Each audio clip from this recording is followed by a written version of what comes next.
Oh, you're breaking up again. Fucking hell. This makes me sad. Carol. Oh no, now you're frozen. Carol. This is sad times. Hello? Are you there? Hello?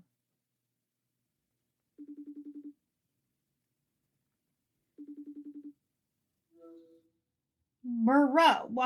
It shouldn't be this difficult. Should be this difficult. Oh my god, please, Lord. Now I'm waiting for this to connect. Damn it, I have poor connection again. Are you serious? Bruh. It said poor connection. I don't know what's going on. I can't. My anger. This is like the you know what? It's because I was trying to be on Zoom yesterday and this shit was happening and I can't do it anymore. I can't. We have literally. Oh no, now you're Oh god. Can you hear me? Yeah, I can hear you now.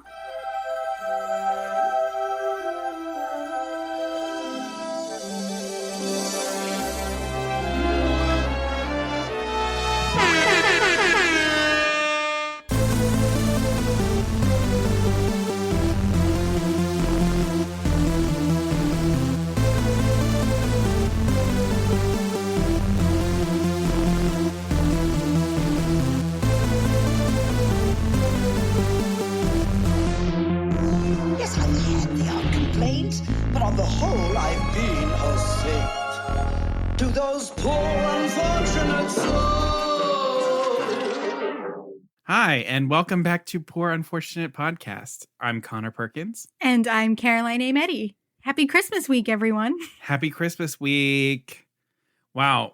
First off, I want to say thank you all so much for all of the reactions and positive comments and just sheer number of listens to our last episode that we had with our interview with Emily Jacobson. Mm-hmm. It was truly amazing. We had no idea anything about Ratatouille was actually going to be happening that week. It was all pure coincidence. Oh my goodness. Yeah, that was a sent from God. So fortuitous. Thank you, God. Yeah, absolutely. So I just want to take the time right now to just thank everyone who listened to that episode and are coming back for some more. We love having you here. For all of our, old reliables, hi, it's us again. And then for anyone new who's listening, welcome. We're so glad that you're here with us. Make sure that you hit the follow or subscribe button wherever you're listening to the podcast so that all of our episodes are downloaded directly to your device. Because although this episode would normally be the last episode of the month and honestly of 2020, mm-hmm. It's not. We have some bonus content coming your way. So we're not going to say when. You got to make sure that you hit that follow and subscribe to make sure that it gets downloaded whenever they mysteriously drop. Ooh. So, Caroline, I feel like there's absolutely nothing new happening in Disney right now. Yeah, I think we could just skip the intro. I think we can go right into the episode. Yeah. So, I mean, I'm overwhelmed. Obviously, we'll get right to all of the Disney announcements in a moment, but jumping off of the Ratatouille news, in case you didn't know, even though we've constantly posted about it, there will be a Ratatouille the Musical benefit concert on January 1st, streaming to benefit the Actors Fund. We don't know yet who is going to be in it or really what the layout's going to be, but we know that there are going to be Broadway performers singing Ratatouille the Musical hits. And I think that's all you really need to know. So definitely buy your tickets for that. And we know that we have our tickets. So we do. We do. But yeah, okay. So Disney Investor Day was unlike anything I've ever experienced in terms of Disney news. I mean, it was like D23 level. Yes, it was. Stuff coming out of it. So Disney Investor Day, if anyone doesn't know what that is, it's a day where basically Disney sort of makes a bunch of announcements about upcoming content to let their investors know sort of what's ahead. Usually has like a great stock market boon at the end of the year. This Disney Investor Day, they announced so much content for National Geographic, Hulu, FX, Disney Plus, Disney Studios, Disney Animation Studios, Pixar, Marvel. I couldn't even retweet everything on the account. There was just so much. we're not going to be able to talk about everything that was announced. Tell me what you're the most excited about. What pops right into your head when you think of it? Honestly, what really pops right into my head are the Disney Plus series that were announced, the animation series. Yeah. Mm-hmm. Specifically Zootopia Plus, Baymax, Tiana, Moana. The other thing that I'm really excited for is the collaboration that Disney Plus is doing with the Pan-African animation company Kugali on a show called Iwaju, which is going to be an animated sci-fi series on Disney Plus. I think it's one of the most exciting announcements that they have in terms of like celebrating and telling more Black stories, specifically Black stories in the Disney company, which I think, you know, we're overdue for. So I'm really excited about that. And then I'll say, you know, the other thing I'm really excited for is just like the sheer amount of Star Wars content that they announced. Like all of those series, they were basically like, oh, you all like The Mandalorian? Here, have like 9 more series. Like truly. And here, have Patty Jenkins direct. That one. Here, have Ahsoka with Rosaria Dawson. Like, let's have Leslie Headland do a show. Like, geez. How unreal was that? I couldn't believe that either. Yeah. And then the Willow series, because I loved Willow as a kid with Warwick Davis, and now they're making a TV series of it. And I'm like, yes. The one thing I'll say, they didn't announce any Muppets shit, which made me sad. They did not. And it made a lot of other people sad. Yeah, me too. I also hope that they will use the Tiana series to redeem some of the mistakes that were made in The Princess and the Frog in terms of not letting Tiana be in her human form. I agree. So I have a lot of hope for that. And just like things that I just never expect. I never in a million years expected that we were going to get Enchanted 2. Ever. Never. What a treat. With Amy. I know. I mean, you can't do without her, so thank God. I know. I mean, yeah, amazing. And like, I kind of, we had heard about Pinocchio already, I think, but I forgot about it. And then I was reminded that Tom Hanks is going to be Geppetto, and that's great. It's amazing. Yeah. Another Indiana Jones movie with Harrison Ford as Indy. Like, wow. Like, what? It's insane. Hocus Pocus 2. Hocus Pocus 2 on Disney Plus with the original cast. Oh my gosh. You know, there's so much. If you haven't seen it, or if you've only seen a few of the things, go Google it or go on the Disney Plus Twitter, and you can find the full list of all of the announcements. A Buzz Lightyear backstory I was just going to say that. Evans. I know. And but for everybody who's getting upset about it not being Tim Allen, it's because this is the story of the actual astronaut, for lack of a better word, Space Ranger, that Buzz Lightyear, the toy, is based on. That's why it's not Tim Allen. And that makes perfect sense. Perfect sense. What was the thing that you're most excited for from the announcements? Honestly, it was the Patty Jenkins Star Wars series for sure. Yeah. I mean, oh my God. Oh my God. Patty Jenkins, that woman can do zero wrong. Yeah, I agree. And it's just like, I grew up with Star Wars and have always like really like deeply loved Star Wars, but I was never fully like a Star Wars girl.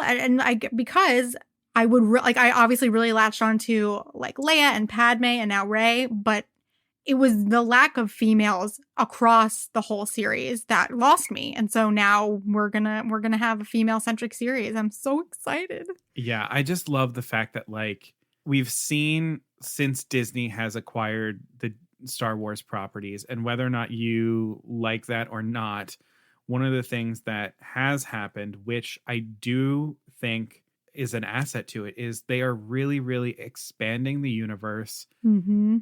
So that we can see how diverse the universe actually is. Because, I mean, you can't tell me that we're in a galaxy far, far away and we've only got white people in this movie. Yep, it's what we always say. We're like, you have no excuse in a fantasy world. Please fix. And since Disney has really gotten their hands on this, they've been pretty committed to showing us more diversity in this story, and we're getting a hell of a lot more of it. I mean, the other thing is all the Marvel news too, like just how much of the MCU is being continued on through these TV series. I think it's so smart.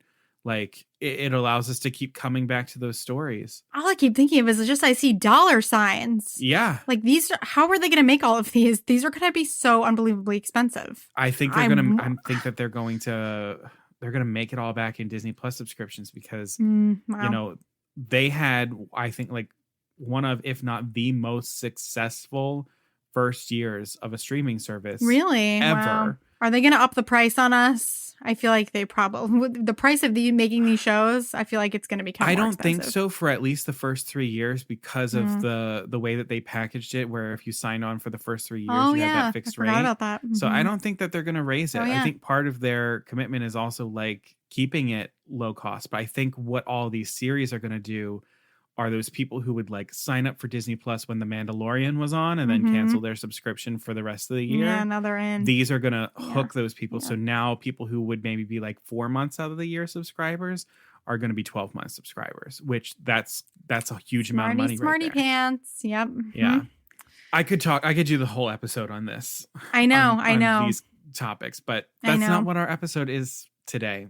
Caroline, you want to share what our episode is? Sure. So it's our Showdown episode, and we haven't really been leaning too heavily into the holidays. And so this is, our Christmas week episode. So we are going to do a showdown between 2 Disney shorts. One of them being Olaf's Frozen Adventure, and the other being Prep and Landing.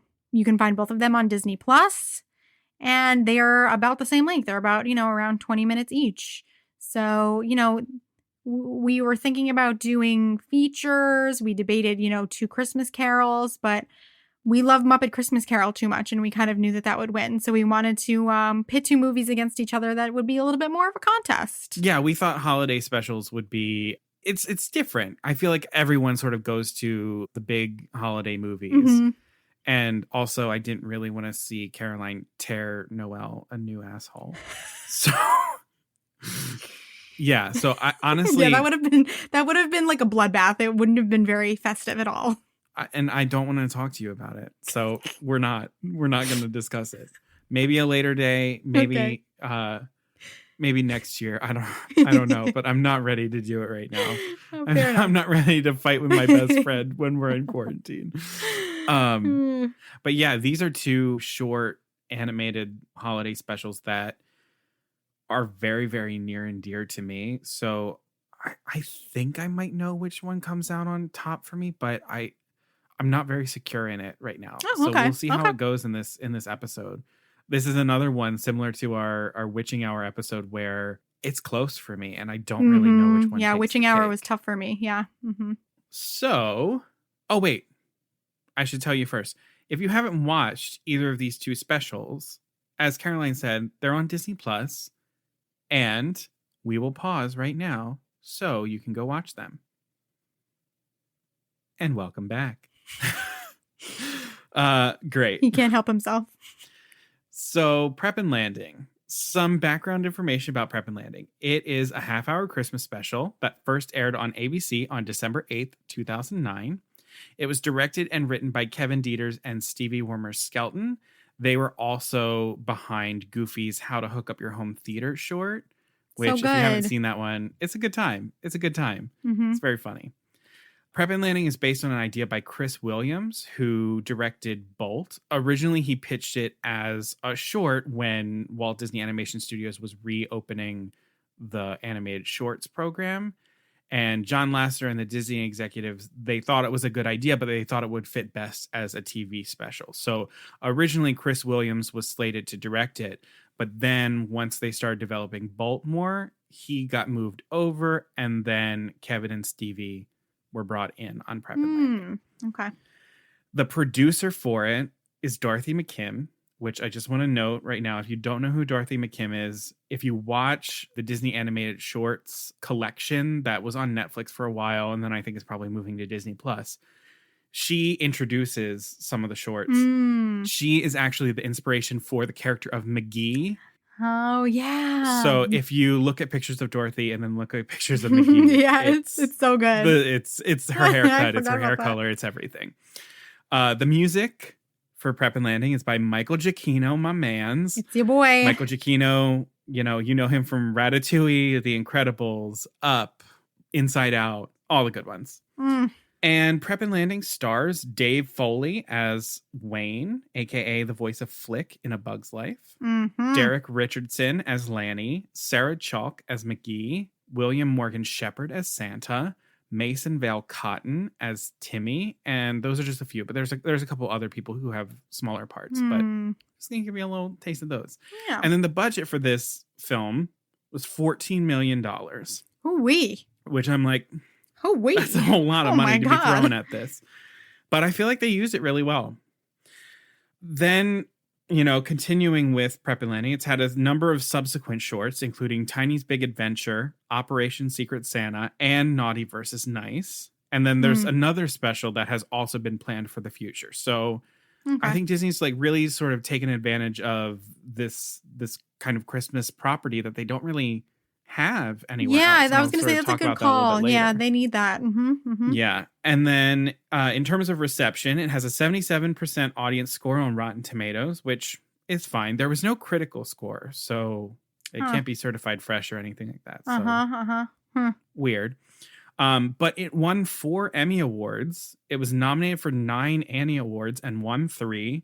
And it was very largely well received. It tied for the 13th slot in the ratings the week of its premiere, which, I think is pretty well considering it was pushed back a week because the original slot was at the start of December, but there was a speech from President Obama about plans for the Afghan war. And so they got bumped. Oh, wow. So to be bumped a week and still land at 13. Yeah.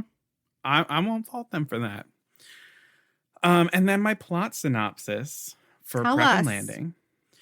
So after working for over 200 years as a special ops elf in charge of prepping houses for Santa's Christmas Eve visits, Wayne is passed over for a promotion that would take him on to bigger and less tiresome work. And he is pissed.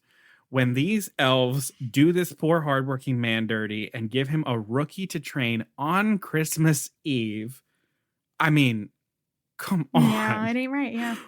Wayne understandably phones in his job. But when the success or failure of Christmas falls on his chipped shoulders, Wayne has to see if he can check his attitude at the door long enough to work with his new over-enthusiastic partner, Lanny, and save the day. Hey. So that's Prep and Landing. That's the need to knows for Prep and Landing. Caroline, over to you for Olaf's Frozen Adventure. Olaf's Frozen Adventure. Olaf's Frozen Adventure was first announced on February 9th, 2016 during the Making of Frozen Return to Arendelle special on ABC, and they said it was going to be on TV.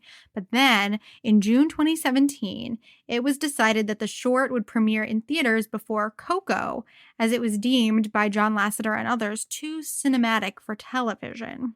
So that happened, but then it also debuted on television on ABC on December 14th, 2017. And it was pulled entirely from U.S. theaters before Coco by December 8th, after backlash over a bunch of different things, which we'll touch on, but some of it being the featurette's length. It's about 24 minutes long, and that was running before a feature film, and what was seen as an implication by Disney that white audiences would not be interested in the story of Coco, and therefore they needed something like Frozen to pull them in. We'll talk more about that. But this is directed once again by Kevin Dieters and Stevie Wormer-Skelton, who did Prep and Landing. Also, Stevie worked on The Ballad of Nessie, another short that I love, and another one that really makes me cry. This was written by Jack Schaefer, who worked on Captain Marvel, Black Widow, is doing WandaVision, and produced by Roy Conley, who is the producer of Hunchback and Tangled. So, yeah, yes to all of this. Yeah, it's a good The score has a return by Christoph Beck doing the orchestrations and whatnot. But then we have 4 new original songs by Elisa Samsel and Kate Anderson, who is Kristen Anderson Lopez's sister.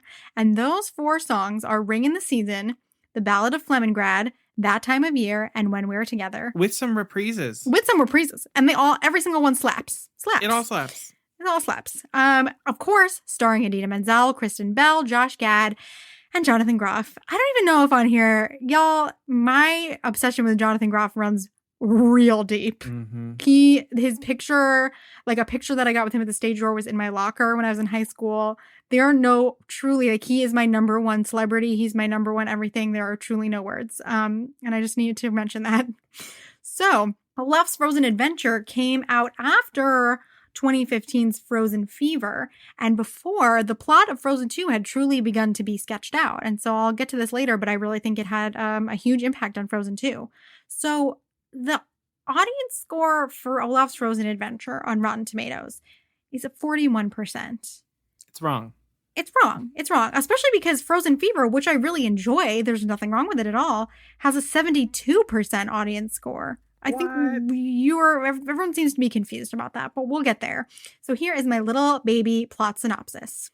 It's the first Christmas in forever since Anna and Elsa have reopened the gates of Arendelle. But when the sisters ring the traditional Yule bell with Arendelle citizens and everyone bounces as soon as the ceremony is over, they realize they have no family traditions of their own to run home to after Elsa's years of isolation. Olaf decides to find the sisters a tradition of their own, and he and Sven vet all of Arendelle's multi-faith, multicultural traditions to find the perfect one. But after a discovery in the attic of the castle, the search may be simpler than Olaf thinks. And once again, as in Prep and Landing, fruitcake factors heavily into this story. Yep. I picked up on that. I'm like, fruitcake. Fruitcake. Fruitcake. Alrighty. So, I mean, I guess now we'll just dive in and talk about these. So we're going to start and we're going to look at the strengths of both of these movies. I'm going to start with some of the things that I wrote down for Prep and Landing. So I think one of the absolute strengths of Prep and Landing through and through is the script and the story. It's fresh and new. And while I acknowledge that the espionage style take on Santa and Christmas isn't necessarily new because we see glimpses of this in the Santa Claus and later in 2011's Arthur Christmas that came out. If you haven't seen that, that's fun. But they really go all out on the secret mission aspect of it. And it was something that we really hadn't seen up until Prep and Landing went for this in 2009. It's a wholly modern Christmas special, like Christmas special for families that matches the action and technology of our current climate for both kids and for adults. And so I think that's my other big thing, is that it's for everyone. Much like Pixar in its prime, I think this movie capitalizes on humor for both kids and adults. So it's a combination of like physical comedy, which, always gets the kids, but then also a lot of like little witty humor and just like touches for adults. It's like Christmas and a workplace comedy with heart. And I think it's the right way to go because the adults look at it for something that is different than what the kids look at it for, but they're both there and they're both valid. And so I think it has the whole family laughing for different reasons, but then also has the whole family having their heartstrings pulled at the same place. I think it really balances the experience for everyone. And then I also think in terms of the story, it's just extremely clever. And I think cleverness goes a long way. Like they take iconic Christmas songs and properties and they weave them into the script with little dashes of wit, like Disney does best. So you've got the call signs, Little Drummer Boy, Tree Skirt, Partridge. Oh my God, when Dancer goes, I don't know how we're going to make it through all this snow, man. And then Dasher goes, laughing all the way, laughing. Yes. Just the reindeer were my favorite part. I want more of the reindeer. They were so funny. Incredible. The use of the Christmas song by Nat King Cole in the beginning, only to get like cut short when the logs are just doused by the extinguisher. It's just like those like little just like record scratch moments with this that are just so fun. We love those. And then I just wrote down Thrasher in general. I think Thrasher is just like an incredible. I have Thrasher on my list too. I have Thrasher with a laughing emoji. It's just so funny. Thrasher's just so amazing. So funny. I think another real strength of this short is the design and the voice cast. I think it's again, a fresh take on the North Pole with the modern twist. And I think it's a long overdue Christmas special for the 21st century. We don't really have these kinds of Christmas specials that are made for TV anymore. Yeah. For like those major networks. So it's really nice to see it and to see them meet the time with it. So it's not just like we're not dependent on Rankin and Bass to get us through the holiday season. Now we've got a Disney entry. That's good. And I think it's fun to see Disney animate Christmas elves. We don't get to see them animate Christmas elves. And I think the designs are iconically Disney, even though they go into the CG. And then I think the voice cast is spot on. We get voice actors that aren't as widely known, so we can really let their voices blend seamlessly with the characters. Yeah, I love that. And I think Dave Foley and Sarah Chalk, Dave Foley who does Wayne and Sarah Chalk who does McGee, they're just so good at capturing those workplace comedy vibes, like a la The Office. Just their timing. I mean, that also goes to the editing as well, but just their delivery is on everything. Their performance, it's so good, and they just nail it. Yep. So those are the strengths that really spoke to me as I was watching it. Yeah, that's a lot of what I had too. The cleverness was my favorite part. I found the North Pole world that they created to be very evocative and fun, and it's what I always say, but I wanted to be there. I wanted them to make the Santa sled take off a ride that I can go on. And I just like the vibe of, and we don't get to see Santa's face. I just think it's very unique. And I really I enjoy the themes. I like I really resonated this year with the theme of like, don't let a life disappointment ruin your Christmas. Yeah. Like, put a smile on your face and remember that it's Christmas. And I was like, I probably needed to remember that. And, the snow globe moment at the end of, Santa reminding Wayne why their job is so important. I thought it was very touching. And, I think the only thing for me in a Christmas special that could compete with actual, songs that the characters sing is a Michael Giacchino score. The score is so good. The score is so good. I feel like it's always a challenge to create a new North Pole that people haven't seen before. Yep, for sure. And I feel like what they created with this one, it was just so simple. Yeah. Because they made it so accessible and they made it just so real. So you've got the fantastical balanced out with like offices that we recognize, and I think that's really clever and new.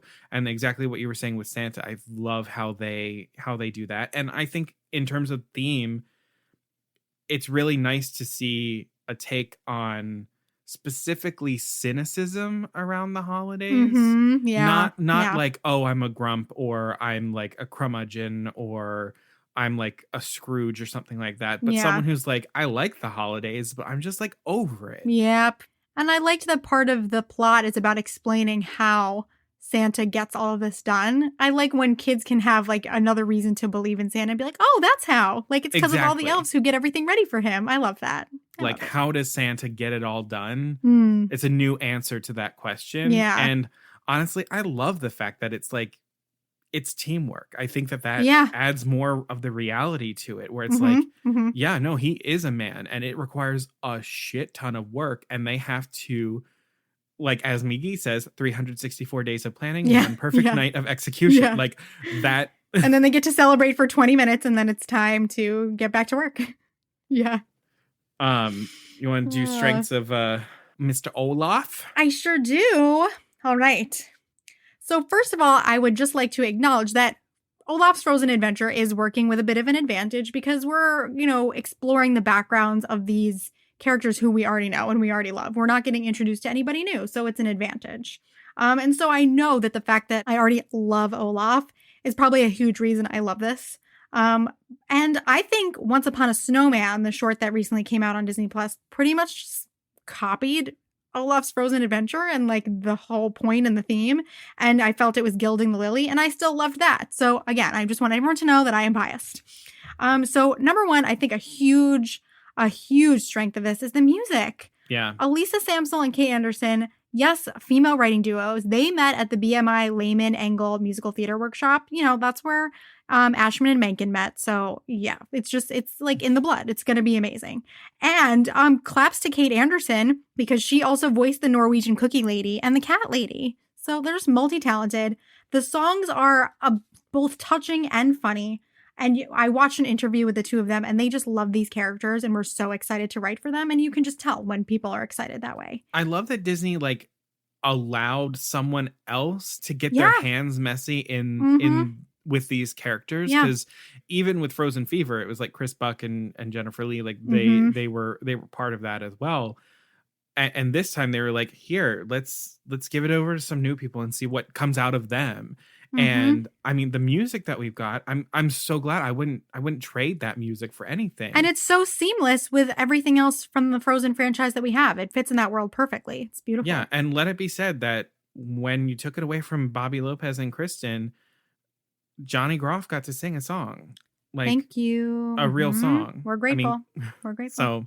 So, and speaking of when you were talking about the reprises of the songs are so good. When this is what got me, that doesn't, oh no, never mind. This has gotten me before. But when Anna turns to Elsa and she's like, do you remember? Like, do we have any traditions? And Elsa just turns and looks at the family portrait and starts singing about, makes me sad now. Starts singing about what it was like when their parents were still alive and she was young. It's so well done. I just don't, I don't think there's any way of arguing that is like just like really well done, like musical theater moment. I think it's great. And it's also like a theme that you don't see in a lot of like kids or family holiday specials of like, what is tradition like when there's loss? Yeah. I think all of the reprises, I'm like, never underestimate the power of a reprise. And that I think is what Frozen and Frozen 2 were lacking musically. It's really nice to bring things back home and illuminate something in a new way. And we have multiple reprises in this movie of multiple songs. And it's the right way to go. It's a really great musical way of gaining new perspective. And I love Ring in the Season, but the reprise of Ring in the Season, it's very, very touching. And I think, speaking of like, you know, how the holidays, you know, can reopen old wounds of loss, and you know that's a wound that never quite heals, that ties directly into Frozen 2, and they hadn't really made Frozen 2 yet, and I think this completely informed that. And just the idea of backstory and the idea of Olaf, you know, being willing to do anything for Anna and Elsa, I think Frozen 2 owes a lot to this short. I really do. I think so too. But I think another huge strength of this is the design. The fabrics and outfits, oh my goodness. The costuming in this is beautiful. I also like, I mean, exactly Conor loves Elsa's dress. And I agree. It's stunning. Elsa's, I wrote down, that's like one of the first things I wrote down. I'm like, these costumes, it's easily one of my favorite dresses for Elsa. No contest. Yeah. Like, the holly in the fur with that deep navy and the snowflake, like, oh my gosh. And velvet is extremely hard to animate, and they decided to do it anyway. And I'm grateful that they did. For a short. For a short. Yeah, exactly. The animator's attention to detail. This is something that, like, you know, love Frozen or hate Frozen. One of the things that Frozen consistently delivers on time and time again is the costumes and the sets. The production design is off the charts. The attention to detail on these costumes specifically are insane. If you look at Frozen 2 and you zoom all the way in, you can see the freaking stitching on these costumes. It's unreal. And that has to be applauded. And I think, you know, it's a short and it has gorgeous animation, special effects, and sets that are feature film quality. And I think that's exactly why the instinct that Disney had to be like, let's release this on a big screen, because this is like big screen material. Like, that makes sense to me. I get that instinct completely. Yeah. And they could have phoned that in, because it was, people already love Frozen, and so they didn't have to go there, and they did. I even noticed this time around I noticed it in Anna's dress, but then I noticed it in a lot of other places. I'm like, there's goats everywhere. What is this? And so one of the characters was going to be the Yule goat, and they cut him. I think he's going to be called Jingles, but there's little goat patterns all over this short that you can look for. And also in the sequence during that time of year when Olaf envisions himself and Anna and Elsa in like a Christmas sweater, pretty much a Christmas sweater pattern. The animators did not use CG. They used stop motion animation for that portion. And each thread of the sweater was hand painted frame by frame. I mean, like, you just didn't have to do that. And then, like, you've got all of, like, with all of the snow, they talked about making this snow look different from frozen snow because that was supposed to be a bit more intense because it's more connected to Elsa's powers. And this was supposed to be more romantic looking. So they used a little bit of a different subsurface scattering technique. And it just feels good. It feels like Christmas. You can't explain it. Yeah. It really does. The final scene in particular of when we are together, starting from the flashback about Olaf to the end, I think that entire scene it's stunning. Like, yeah, I agree. The amount of magic that we get in it is just it's beautiful. It's simple, but it's beautiful. Like when Elsa has the sort of like fencing thing that she does on the path. Yes. And they just like bounce out, and or when she does the frozen ice table, I'm like, my God. Then the lanterns that like fly into the air, and then the like jet of icy powers that like comes out of the big Christmas tree and into the surrounding. I'm like, who did this to me? Why did they personally attack me with all of this beauty? And please do it again. Oh man. And I think that the writing is really well done. I think some of the best Frozen comedy is in this short. I don't know, maybe I know I'm biased. I really love this short, but like when Olaf says to Anna, like, you're a princess, you don't have to settle, I laughed out loud. Yeah. I have this written down with the story as well. I think so many of the jokes are just fully solid, especially the fruitcake joke. Yeah, I love it. It's so well done. It's so solid. His critiques of all the traditions, those like honest sort of like retellings, but no shade whatsoever, are wonderful. And I think the physical comedy of the sleigh disaster is chef's kiss. It is like it is so. It's such a good disaster. It's so funny. I agree. And then just him saying, "Oh darn it," so good. And I think that I find that these characters to be at the height of like how like their delightfulness in this. I think you have really beautiful moments where you see how wounded Elsa still is. You see how quirky Kristoff is, and Olaf is like silly and loving. I just find them like at the height of the things that I love the most about them. I think it's really well done. I really do. Yeah. And so that all of those things tying together, the music, the writing, the design, I realized when I was watching it, this just withstands so many viewings. I can't even tell you how many times I've watched this. And I see something new every single time. Like this time when they're coming out of the palace to ring the Yule bell, I was watching and Anna turns and shakes the hand of a little boy who's like waiting outside, and he shakes her hand and he looks amazed, and then he looks up at his two parents like, oh my God, like Anna just shook my hand. And it was so touching. And then when they find Olaf in the woods later, you if you listen carefully and really look in the background, you see it. The little boy who we met earlier, with the scarf, goes like Olaf, like he's really excited that they found Olaf, and that's what got me this time. I had never cried at that, but I saw how happy this little boy was to see Olaf, and I thought it was beautiful. And you wouldn't really notice it the first few times around. Yeah, I think that this movie, this short film, we always say this, it's the perfect amount of deepening. It calls back to the original story of Frozen in a really beautiful way and expands on it, on like on a section of it that I think is kind of reminiscent to Beauty and the Beast, The Enchanted Christmas, where like it takes like some nuggets of the original story and then it just sort of like blows it up over here in a corner. And I think it's great. I love this idea of exploring like what constitutes a tradition, how do you make a new one.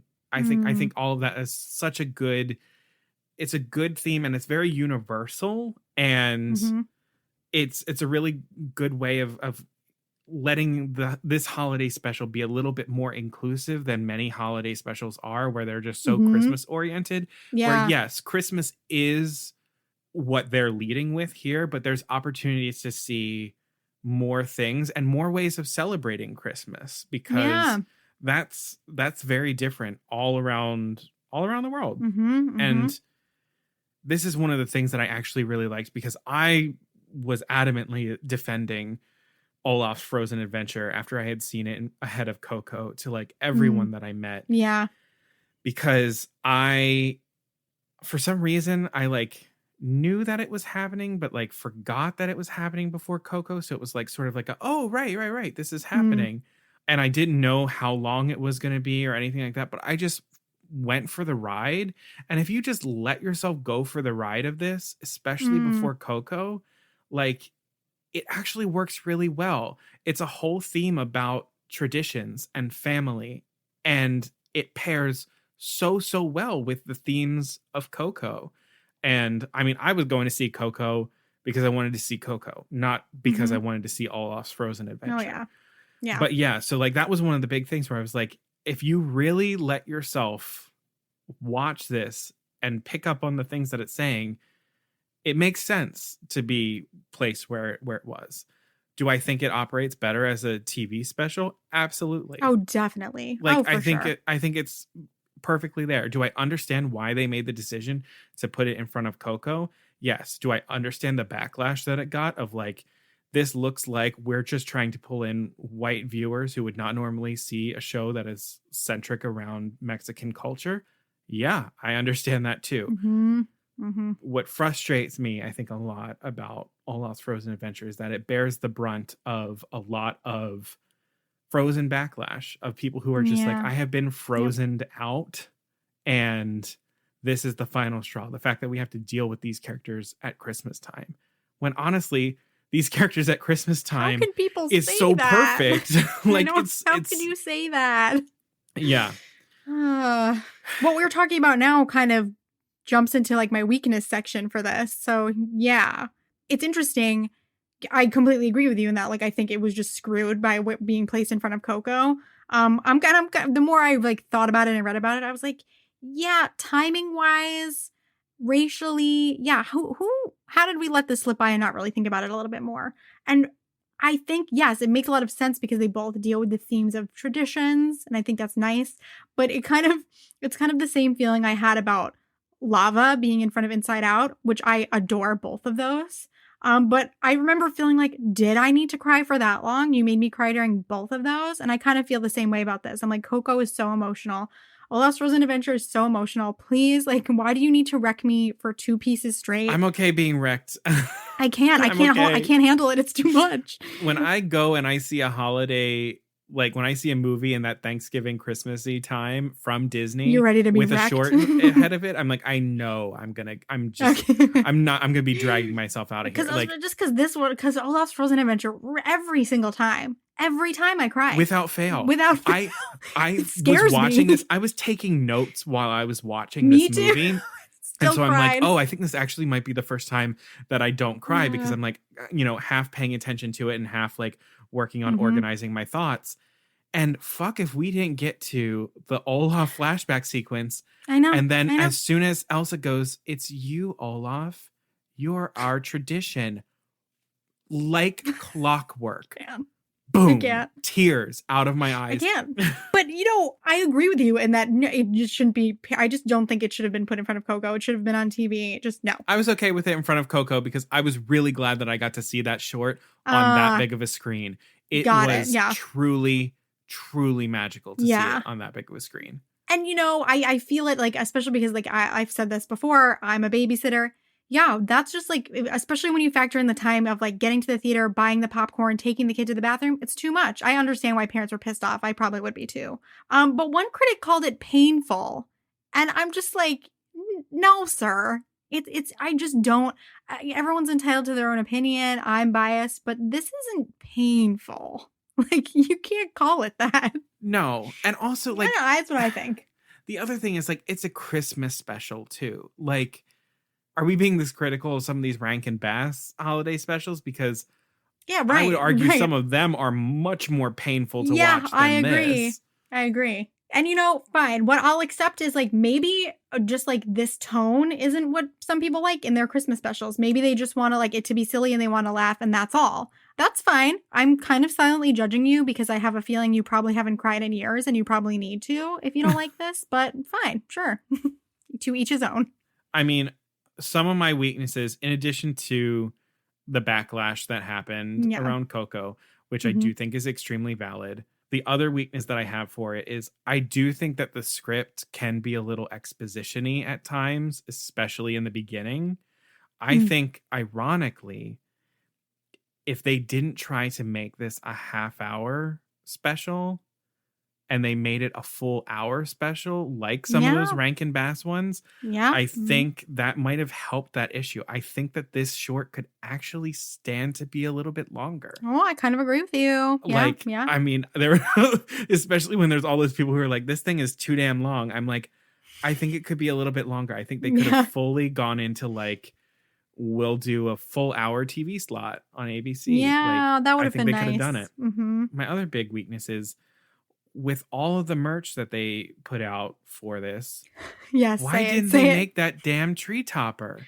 Every year, me and Connor are like, this is the year we'll get the tree topper. That's the tree topper. If anyone who is listening, if anyone knows where this tree topper is or knows someone who can make it for us, that is the tree topper that Caroline and I have literally been trying to Yeah. get for the past Yeah. like 3 years since Yeah. this short came out. Yeah. And it's nowhere, and it should be Yep. everywhere. Like, we want Yep. it. Mhm. So that's my other big weakness.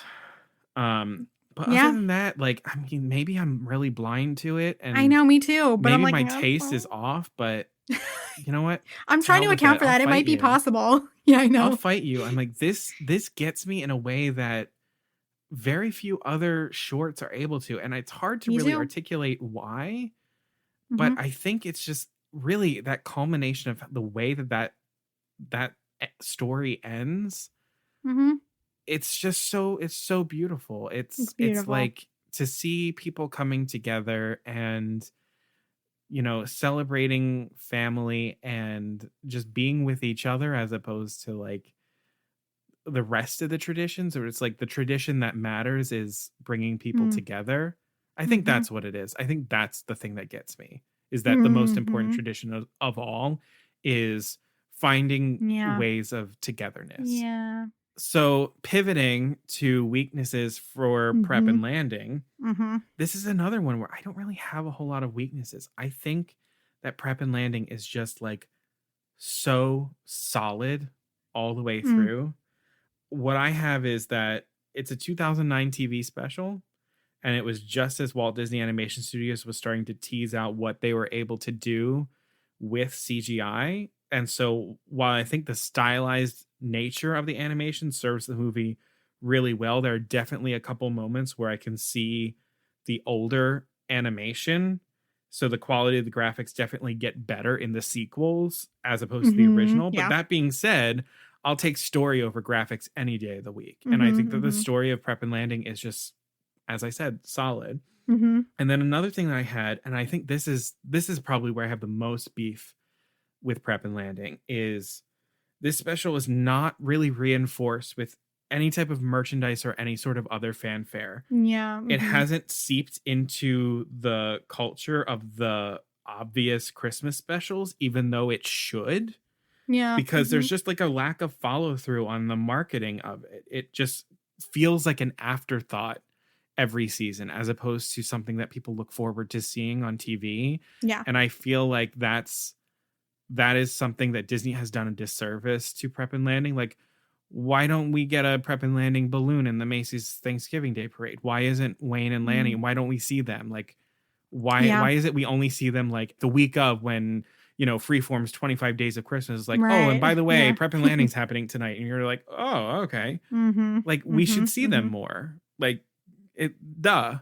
Let them into the parks. Let them host some sort of holiday thing. Like, you've got these great characters, and I want to see more of True. them. Yeah. Yeah, I agree. And I feel like the first time I ever saw a Prep and Landing piece was when I saw Operation Secret Santa as part of the Disney Shorts collection. I don't even think I saw this first. And I really love Operation Secret Santa. But I also think like the cleverness of it that I really enjoy is also a little bit, and we've talked about this, you talked about this before. It's a little bit borrowed from other Christmas specials. And I also find the idea of like the workplace, like, a childlike or child focused thing becoming a corporate workplace. That's Monsters Inc. So I think it's been used before. So it's not the most original. And again, it's Christmas. How much can you really come up with that's brand new? And maybe this has to do with a feeling that I have about Noel. But the Christmas, Christmas words as swear words, that's so overplayed. We did that in Elf, then we did it in this, then we did it in Noel, which was its worst form. But yeah, it's Stop Christmas. trying How to many dig ideas can you Noel come up into with? this. I'm sorry. So I won't fault them for that. And again, like I said, disadvantage. We've never met Wayne and Lanny before. So, this is the first time they were introduced to them. So you don't have an immediate affinity to them. You need to grow to love them. So I think it's just like a personal, preference thing for me too. Like what I like in a Christmas special isn't exactly this. Like it's the same with you though. I don't have like straight up, this is a weakness. This is a fatal flaw. It's well done. It's enjoyable. But am I craving more of it afterwards? No, but then I agree with what you're saying, where I think they should be hosting something Christmassy in the parks. I think it's just such a missed opportunity.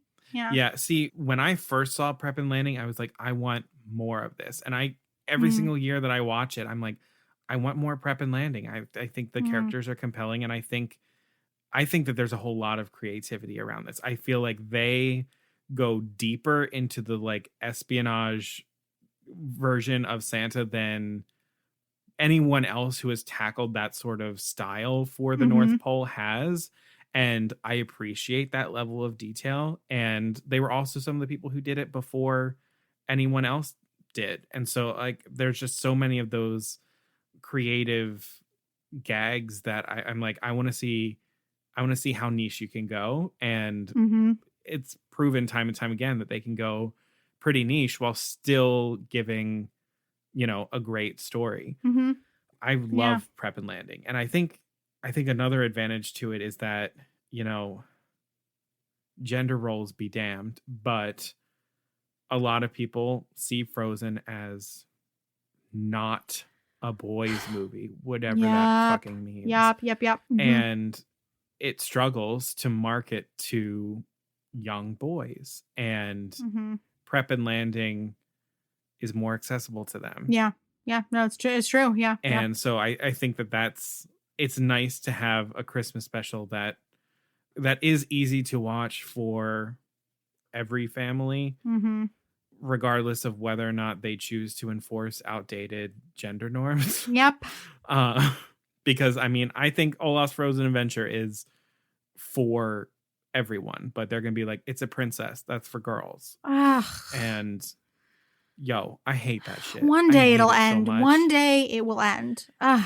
It'll end, but it's the same reason why instead of calling it the Ice Queen or Rapunzel, they got changed to Tangled and Frozen. Yep. I was told a statistic when I was like in middle school or high school, but it was that boys are more likely to put down a book that is being led by a female identifying character than girls are likely to put down a book that is led by a male identifying character. And like it's an interesting dynamic, and it all comes back to the fucking patriarchy, and I think it's stupid. And it's being able to like babysit, like I'm just thinking about it, the 3 boys that I babysit love Prep and Landing, but also really like Frozen.